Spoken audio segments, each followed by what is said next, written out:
Diqqat aholiga xushxabar. O'zbekistonda o'rtacha oylik qariyb 7 million, ayrim hududlarda esa $1000 oshdi.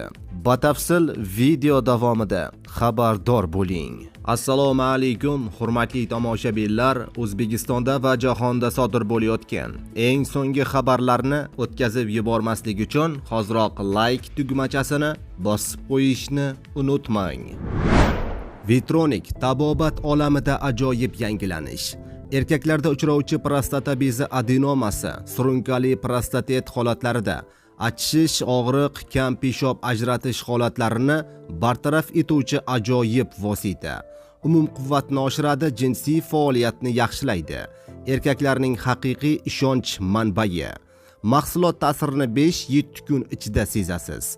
Vitronik har tomchisida mo'jiza. Diqqat, Toshkentda o'rtacha oylik $1000 ga yetdi. Bu haqida Milliy statistika qo'mitasi e'lon qildi. Aytishlaricha, O'zbekistonda o'rtacha maosh 6.800.000 so'mni tashkil qiladi. Eng yuqori oylik Toshkent shahrida bo'lib 11.700.000 so'm. Keyingi o'rinni 8.450.000 so'm bilan Navoiy viloyati egallagan. Eng past maosh esa Qashqadaryo viloyatida 4.600.000 so'm deyiladi xabarda.